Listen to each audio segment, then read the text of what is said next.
জমে উঠেছে মেহেরপুরের ঈদ বাজার। পছন্দের পোশাক কিনতে পরিবার পরিজন নিয়ে সবাই ছুটছেন বিপণী বিতানগুলোতে।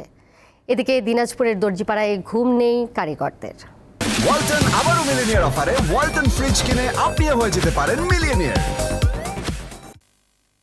এবছর ভারতীয় পোশাকের আধিপত্য না থাকায় মেহেরপুরের বিপণী বিতানগুলোতে জায়গা করে নিয়েছে পাকিস্তানি পোশাক। বর্তমানে এবার বাজারে পাকিস্তানি ইন্সপায়ার্ড ড্রেসগুলো বেশি চলছে। আব্বুর সাথে ঈদের মার্কেট করতে এসেছি, অনেক সুন্দর সুন্দর জামা, কিন্তু কোনটা থেকে কোনটা নেব সেটা চয়েসই করতে পারছি।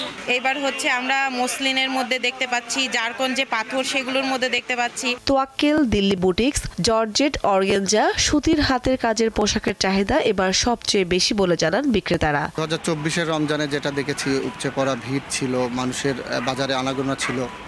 এই বছর সেই আনাগোনাটার সংখ্যাটা কম। গ্রাম থেকে আসতে গেলে মনে হয় যে শহরে আসতে গেলে দেখা যাচ্ছে পথের মাঝে কেউ ডাকাতি করে কিছু কিছু নিয়ে নেবে।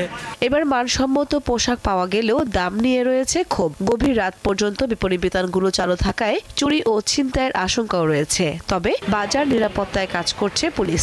হ্যাঁ, পুলিশ বিভাগের সহযোগিতা তো আছে। এসপি সাহেবের সঙ্গে যোগাযোগ করেছিলাম আমরা, ওনারাও তো সার্বিক সহযোগিতা করছেন, ওনাদের লোকজন আছে, পুলিশ সারাদিনই থাকে। এদিকে ঈদে তৈরি পোশাকের পাশাপাশি ব্যস্ততা বেড়েছে দিনাজপুরের দর্জি বাড়িগুলোতে। নিজেদের পছন্দ মতো ডিজাইনের পোশাক তৈরি করছেন অনেকে। কাস্টমারের চাহিদা মতো তো অবশ্যই আমাদেরকে চেষ্টা করতে হবে। চাহিদার সমস্যা নেই, চাহিদা মেলায় আছে, এই অনুযায়ী কাজ করি।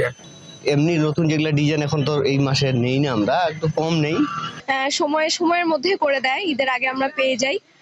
আর আমি সবসময় এখানেই ড্রেস বানাই। তবে শবে বরাত থেকে নতুন অর্ডার নেওয়া শুরু করেছেন কারিগররা। কামরুন নাহার, দীপ্ত, বার্তা কক্ষ।